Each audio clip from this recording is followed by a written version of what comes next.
여러분은 머구리 알죠? 아마 꼬마들은 머구리를 모를 것 같은데 TV에서는 한 번쯤 봤을 것 같습니다. 머구리가 뭐냐면 온몸에 잠수복을 다 입고 머리에 화이발을 씁니다. 앞면만 조금 보이도록 유리를 딱 만들어 놓고 화이발을 써요. 그리고 바다 안에 들어가서 이제 해삼도 잡고 조개도 캐고 문어도 잡고 여러 가지 해산물을 채취하는 잠수부를 머구리라고 하는데 이 사람이 오랫동안 바다 밑에서 활동할 수 있는 이유는 수면에 있는 배에서 머구리한테 산소를 공급해 주기 때문이에요.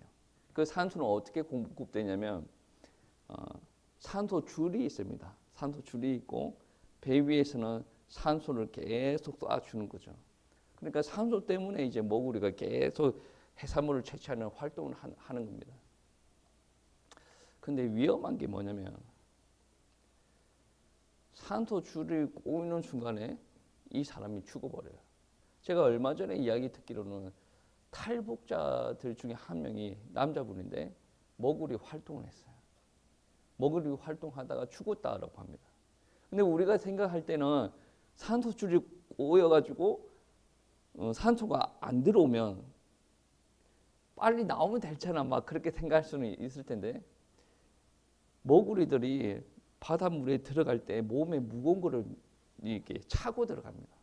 그래서 무거운 거를 차야 바닷가에 이제 바닥에 이게 떨어져 가지고 걸어 다니면서 작업을 하는 거거든요. 그만큼 무거운 거를 차고 합니다. 그런데 한순간에 이게 꼬여 버리면 산소가 탁 막혀 버리고 몸에 무거운 것이 탁 누르고 있지 않습니까? 바닷물 안에서 그냥 죽어 버린다. 그러니까 머구리가 작업할 때 많이 채취한다. 그것보다 더 중요한 게 무엇인 줄 아십니까? 산소줄이 온전히 연결되어 있냐. 그게 중요한 거죠. 오늘 말씀도 그와 좀 연결될 수 있는 부분인데 여러분 말씀 보십시오. 나는 포도나무요 너희는 가지라. 그가 내 안에 내가 그 안에 거하면 사람이 열매를 많이 맺나니 나를 떠나서는 너희가 아무것도 할 수 없습니다. 예수님께서는 포도나무 나는 가지라고 이야기해요. 성도님들은 가지입니다. 가지가 해야 될 일이 무엇입니까? 열매 맺는 일이거든요. 많이 열매 맺는 것보다 더 중요한 게 무엇이냐? 가지가 포도나무한테 붙어 있는 거예요. 잘 붙어 있어야 사는 거예요. 어중간하게 붙어 있으면 이따가 그냥 죽어버리든가 농부가 그 가지를 잘라버리든가. 잘 붙어 있어야 돼요. 잘 붙어 있어야 열매도 맺고 잘 붙어 있어야 본인이 살 수 있다라는 것을 두고 이야기를 합니다. 여러분, 성도의 삶에는 열매가 있어야 됩니다. 크게 두 가지 종류로 있는데 첫 번째가 무엇이냐면 사역의 열매가 있어야 돼요. 여러분 보세요. 신앙생활 열심히 했는데 10년 전과 20년 전과 별반 다를 게 없어요. 그것은 이 사역적인 측면에서 삶적인 측면에서 그거는 열매가 없는 거죠. 교회 와서 열심히 전도하는 것, 묵묵히 기도하면서 봉사하는 것, 그리고 가정이 많이 힘든데 때에 따라서는 자녀가 나를 많이 힘들게 하는데 자녀와 우리 가족 구성원들을 위해서 열심히 기도하는 것. 한국 교회에서는 아내가 먼저 믿기 때문에 남편을 위해서 열심히 헌신적으로 기도하는 것. 그 열매를 통해서 그 기도를 통해서 회복의 역사가 일어납니다. 그게 곧 열매예요. 내 자녀에 문제가 있습니다. 기도해야지. 누가 어떻게 하라는 거야. 제가 스승의 날 좀 챙겼으면 좋겠다라고 이야기하는 것도 그거예요. 지금은 대한민국 매스컴이 난립니다. 어떤 매스컴에는 어떻게 이야기 나온 줄 아십니까? 남자인 것 같아요. 제가 헤드라인만 봤어요. 교사 5단에 손을 집어넣었어. 정신이 이상한 놈이죠. 자기 엄마는 순수한 사랑이라고 이야기를 합니다. 무슨 이 변태 행위를 보고 순수한 사랑이라고 그래요. 그러면서 또 요즘 학부모들이 어떻게 합니까? 자기 아이가 학교에서 좀 불합리한 이야기 당하면 교사한테 나가가지고 고래고래 합니다. 학부모들은 그 고래고래 하는 것이 똑똑하다고 생각해요. 무식한 사람들이 그래요. 무식한 사람들. 냅둬야 돼요. 정말 이상한 사람 아니면 냅둬야 돼요. 이상한 사람은 교사하지도 않습니다. 많은 교사들이 그렇죠. 열정적으로 가르쳤는데 왜 자기 애한테 그러냐. 와, 그런 말을 하니까 그냥 돈만 받고 애들이 좋아라 하는 것만 시켜야 됐구나. 적당히 가르치고 애들이 심심하면 적당히 영상 틀어주고 적당히 놀려주고 애들이 불평을 안 하는 거죠. 그러니까 어떻습니까? 학생 행복하고 학부모 행복하고 교사로서는 자존감이 많이 떨어지고 내가 왜 교사가 됐는지 모르겠다라는 생각이 들지는 모르겠으나 교사는 월급 받고 서로가 좋은 거죠. 그 문화가 어디까지 치고 들어오냐면 교회까지. 목사가 왜 저런 소리를 해? 목사도 나름 사명을 받고 성도들을 하나님께서 원하시는 모습으로 성장될 수 있도록 가르치고 인도해야 되는데 사람들이 정신세계가 예전과 많이 달라요. 목사는 이까지만 하세요. 그 다음 거는 내가 할게요. 목사에 대한 존경이 없죠. 근데 정말로 은혜를 크게 받은 사람들은 목사에 대해서 존경이 있는 사람. 여러분 스승을 대할 때의 자세를 보면 그 사람의 됨됨이를 알게 됩니다. 여러분 신앙생활을 잘하는 사람들 모습 보면 아무리 똑똑해도 목사를 목사답게 목사처럼 생각을 하고 대우를 합니다. 왜 그런지 아십니까? 목사가 훌륭해서 그런 게 아니에요. 정말 은혜가 들어갔기 때문에 그렇다는 거죠. 여러분 자식을 망치는 것은 부모입니다. 교회를 망치는 것도 어떻게 보면 부모고 목사일 수도 있다는 거죠.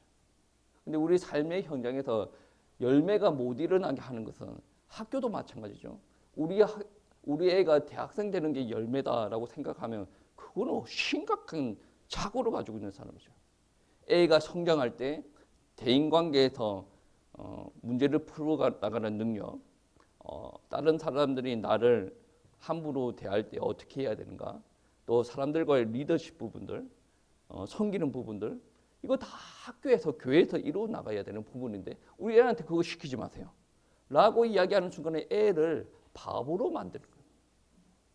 그냥 정신적으로 절름발이를 만들고 있다는 거죠. 자기가 자식을 만들고 싶은 모습이 있다는 거죠. 하나님께서 허용하신 것, 이 사회가 우리에게 만들어준 것, 그거를 있는 그대로 받아들이고 그 상황 안에서 극복하는 걸 훈련을 해야 되지 않습니까? 한 20, 30년 전에 경제 활동을 하셨던 분들 한번 보세요. 나라가 지금보다 좋았습니까? 어려웠어요.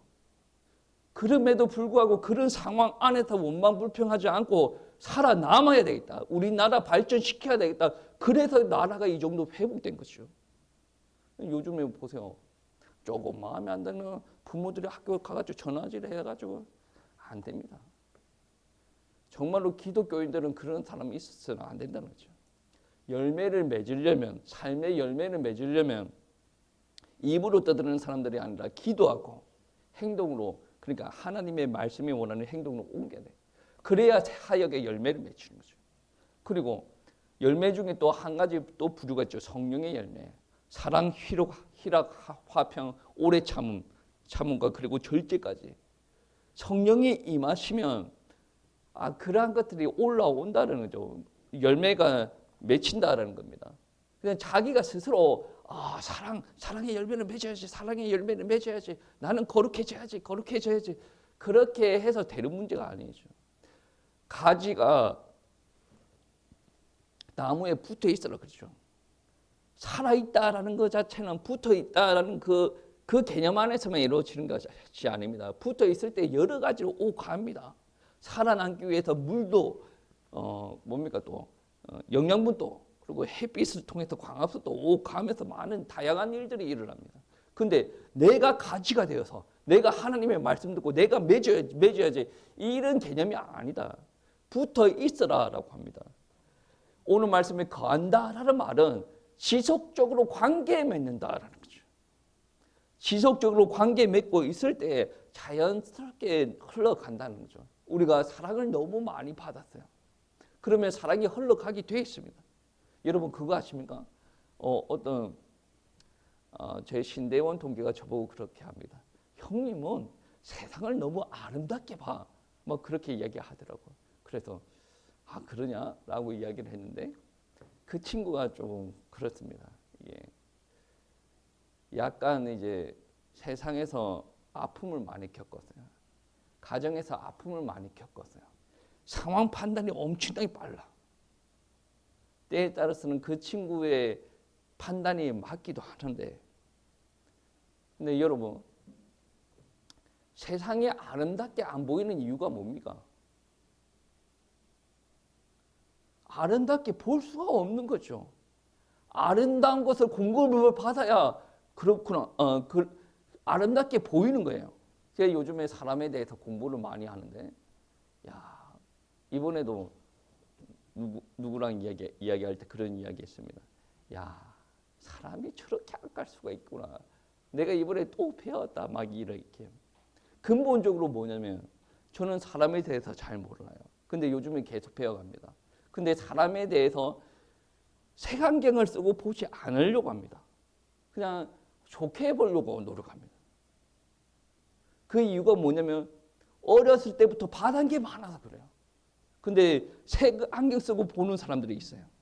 엄청나게 아닐 거야 라고 그렇게 판단하면서 보는 사람들이 있습니다. 뭡니까? 어릴 때부터 공부받은 게 없어서 그래요. 교회 다니는 사람들 어떻게 보면 다 퍼주는 것 같지 않습니까?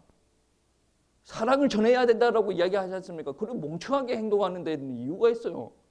왜 그렇게 멍청하게 행동합니까? 받은 게 너무 많아서 그래요. 제가 이번에 또 대전에 가지 않습니까? 제가 아침에 그런 생각을 했습니다. 나도 몸이 힘들고 가정도 힘들고 다 힘든데 나도 너무 이기적으로 좀 행동을 해야 되는데 약삭 빠르지 못해가지고 혼자 너무 힘들 것 같은데 그런 생각도 했습니다. 그런데 여러분 일을 하는 사람들은 공부받은 거 가지고 하는 거죠. 모세 40년 동안 광야를 걸어요. 공부받은 게 없습니다. 어떻게 그게 감당이 됩니까? 다윗이 왕으로 이제 나라를 다스리면서 하나님의 중심으로 다스립니다. 사람들이 자기한테 사태질 할 때도 있습니다. 어떻게 그거를 다스립니까? 받은 게 있으니까 색안경 끼지 않고 하나님의 은혜로 다스리는 거지 않습니까? 여러분 교회 다니는 사람들이 좀 멍청해도 됩니다. 좀 많이 퍼줘도 돼요. 왜 이렇습니까? 교회가 왜 이렇습니까? 나는 이렇게 하는데 다른 사람은 왜 그렇게 못합니까? 이것은 행위를 두고 이야기하는 거지 않습니까? 하는 사람들이 좀 많은 은혜를 받아야 돼요. 많은 은혜를 받아야 바보처럼 계속 하는 거예요. 바보처럼. 이게 열매 맺어가는 과정이다. 계속 저와 여러분이 머리가 좋아봤자 얼마나 좋습니까? 더하기 빼기 하고 계속 굴려. 계속 굴려. 그러면 결과물은 뭡니까? 인간적인 수준의 열매예요. 지금은 하나님께서 열매 맺게 해주신대요. 제가 서울에 있을 때 미국에서 전화가 왔어요. 잘 지내? 그래. 전화 통화를 하는데 하는 말이 우리 담임 목사님 거제도 가셨어. 그래. 거제도 어디 고영교회 오늘 집회하러 가셨어. 고영교회에서 집회하고 지금 부산에 대형교회 그쪽에 어디 간대. 그래. 네가 가서 우리 목사님 좀 대접 좀 해줘. 그래. 알겠어. 알겠어. 저보다 엄청 큰 교회, 지금 LA에서 손가락 안에 들어가는 규모의 교회일걸요. 저는 그렇게 생각합니다. 한국에서도 책을 낸 걸로 알고 있습니다. 그래 하고 갔는데 내가 생각을 해보니 회를 대접하고 부산까지 모셔다 드리면 3, 40만 원이 깨질 것 같은데 내가 혼자 머리를 굴리면서 내려왔어요. 그럼에도 불구하고 대접해야지라고 생각을 하고 있었는데 오늘 아침에 목사님한테 전화가 왔어요. 저보고 그랬거든. 친구가 모르는 번호 전화 오면 무조건 받아야 돼. 네 번호 가르쳐줬어 막 그러더라고. 그래서 새벽 6시 몇 분인가 전화가 왔어. 그래가지고 내가 지금 몸이 안 좋아서 이렇게 지체처럼 누워 있는데 전화 받으면 여보세요 그랬더니 목사님 하고 전화가 오더라고. 내가 고영교회 1, 2, 3부 하고 저 부산으로 바로 넘어가서 목사님이랑 시간을 못 가질 것 같아. 우리 기영 목사님이 소개시켜 줬는데 내가 전화번호를 남기고 카톡으로 연결시켜 놓을 테니까 우리 계속 교제하고 지내. 뭐 이렇게 많은 이야기를 했습니다. 그래서 제가 그러면 부산으로 모셔다 드리겠습니다. 그래. 사모님까지 오셨다고 하니까 부산으로 모셔다 드리겠습니다 하니까 교회 의전팀이 다 그렇게 하기로 했으니까 너무 걱정하지 말고 그렇게 이야기가 났어요. 좀 바보스러워야 돼요. 내 얼굴 한 번도 본 적이 없는 목사님 생기는데 40만 원이 들어가는 거 우리가 지금 통장에 40만 원이 남아있어서 그렇게 하는 거 아니지 않습니까? 통장이 지금 또 마이너스예요. 근데 40만원이 또 마이너스를 낸다는 거죠. 왜 그렇게 합니까? 받은 게 너무 많아. 제가 그 친구가 달라스에 있을 때도 갔는데 그 친구 너무 힘들게 삽니다. 유리창이 예전에 이야기했지 않습니까? 유리창 차를 타고 가는데 달구지야. 유리창이 금이 갔는데 유리창 못 바꿔 달고 있습니다. 그래가지고 제가 미국에 갔다고 이거 사주고 저거 사주고 막 그렇게 하면 애들 선물 사주고 제가 예전에 호주 한번 갔다 왔지 않습니까? 호주 가는데 다 눈물 겪게 살고 있습니다. 근데 한국에서 목사님 왔다고 해서 없는 돈 있는 돈 다 들어가지고 제가 받은 게 너무 많아요. 그들을 통해서 하나님의 사랑을 받았다. 그러면 3, 40만 원이 뭐 큽니까?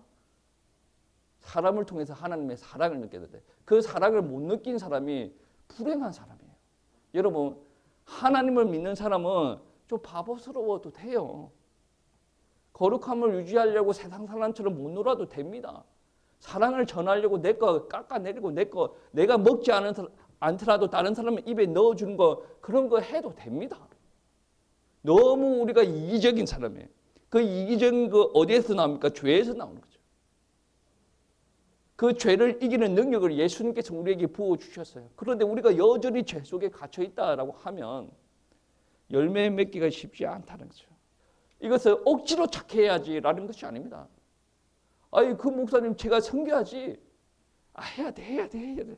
이 주입해서 되는 게 아니죠. 내가 받은 게 너무 많아. 여러분은 알지는 모르겠지만 제가 호주 갈 때 200만 원 가까운 헌금이 들어왔어. 우리 교회 제외하고. 정말 눈물 나는 줄 알았어요. 내 아는 동생 중에 장가문 간 친구가 있거든. 자기는 돈이 없어 같아서 지금 여자를 잠깐 안 만나려고 합니다. 그 친구가 돈을 크게 보내왔어. 헤르몬 교회에서는 더 크게 보내왔어. 푹 쉬고 오라고. 푹 쉬고 오라고. 쉬러 가는 건 아닌 것 같은데 아무튼 쉬고 오라고 막 그렇게. 엄청난 사랑을 받았어요. 3, 40만 원 그 사랑에 비하면 돈도 아닌 거죠. 근데 우리가 1, 2만 원 가지고 들들들 떨고 있다는 것은 우리가 1, 2만 원에 해당하는 사랑을 못 받았다는 거죠. 우리가 열매를 맺혀 나가야 되는 것은 해야 돼. 생각해봐. 그렇게 해야 돼. 라는 것을 이야기하는 것이 아니라 우리 내면에서 우러나오는 게 있어. 우리 사모님한테 제가 강남에서 버스를 타가지고 세종시까지 내려올 때 문자를 했습니다. LA에서 목사님 오셨다는데 우리가 대접해야 되고 이렇게 할 수도 있다. 사모님, 예, 알겠습니다. 뭐를 설득을 해, 뭐를. 내려와서 제가 집에 와서 잠깐 밥 먹다가 그 소리 했어요. 목사님 내일 예배 마치고 부산 가기 전에 새벽에 목사님 바로 가신다고 결정 났고 어젯밤에 사모님이랑 오셨기 때문에 당신은 같이 나가야 돼. 인사하러 가야 돼. 그게 예의죠. 우리 사모님 농담 삼아 사모 죽었다 그러지요. 이게 너무 자기도 일과가 많으니까 그럴 수 없지. 당연히 나가야지. 당연한 거예요, 그거는. 당연한 거. 그 사역들로 통하여서 열매를 맺혀가는 거죠. 결국은 우리가 안 만나기로 했지만 그것도 하나님께서 우리는 봤다고 생각해요. 그게 열매예요, 그것도. 하나하나 쌓여서 목사처럼 만들어지는 거고 하나하나 쌓여서 그리스도인처럼 만들어진다는 거죠. 억지로 하는 것이 아닙니다. 해야지 라는 것이 아닙니다. 자연스럽게 해나가는 거죠. 우리가 하나님의 예수님의 열매 가지 예수님의 나무에 붙어 있으려면 어떻게 해야 됩니까? 우리가 해야 되는 게 있습니다. 무엇입니까? 평소에 말씀 붙들고 기도하는 일이 있어야 됩니다. 왜 은혜가 없습니까? 말씀 붙들고 기도하지 않아서 은혜가 없는 거죠. 짧게라도 기도하셔야 됩니다. 정말 짧게라도 기도하십시오. 1초밖에 없다. 하나님 은혜 주세요. 라고 이야기를 하고 일어서더라도 기도하셔야 됩니다. 그리고 성령께서 죄를 깨닫게 하실 때 여러분 바로 회개하셔야 됩니다. 죄를 가지고 있으면 영적으로 둔감해져요. 영적으로 둔감해지니까 하나님께서 감동 주실 때 빨리 깨닫고 기도하셔야 된다. 이 죄가 사라졌을 때 하나님께서 주시는 은혜가 막힘없이 쫙 타고 내려온다는 거죠. 그리고 성도는 순종해야 됩니다. 오늘날 성도들에게 순종해야 된다라는 말이 그렇게 큰 말을 심각하게 들어오지 않을지는 모르겠는데 여러분 한번 보세요. 하나님께서 아브라함에게 이해 안 되는 명령을 하십니다. 독자 이삭을 드려라. 이해되지 않더라도 믿음으로 드렸어요. 베드로는 실패했습니다.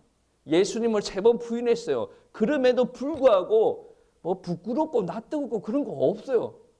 그럼에도 불구하고 순종을 했습니다. 초대교인들 한번 보세요.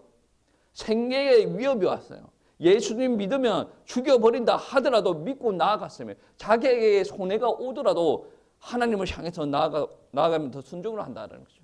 여러분, 신앙생활은 내가 목표를 정해놓고 그 목표를 이루어가는 것이 아니에요. 내 삶을 풍성하게 만들어가는 것이 아니다. 하나님의 뜻이 내 안에 내 삶의 현장에서 이루어져 나가는 과정인데 그렇게 되려면 내가 하나님과 밀접하게 연결되어 있어야 된다는 거죠. 내 방향이 아니에요. 하나님 방향. 그래서 이야기했죠. 책 출판하십시다라고 이야기할 때 내가 결정할 문제가 아니다. 내가 지금 원고가 지금 몇 개 쌓여져 있어요. 지금 7월달에 논문을 7월까지 논문을 한 3개 정도 내려고 쌓아놨는데 그거를 또 어떻게 할지도 모르겠어. 지금 내가 할 것도 많은데 내 방향이 아니라 하나님께서 물꼬를 트실 때는 그 물꼬에 순종하는 그리고 때에 따라서는 헌신이 필요하다라고 한다면 헌신을 해야 되는 그런 부분이 있다는 거죠. 우리는 하나님 앞에 고해야 됩니다. 나는 믿음이 부족합니다. 아직 성숙 못하였습니다. 은혜가 부족합니다. 고하십시오. 우리는 하나님 앞에 은혜를 구해야 됩니다. 주님께서 내 안에 거하라라고 말씀하셨지 않습니까? 거하셔야 돼요. 단순히 예배의 자리에 앉아있는 게 하나님의 안에 거하는 것이 아니죠. 여러분이 하고 싶은 일들이 있습니다. 그리고 마음이 있죠.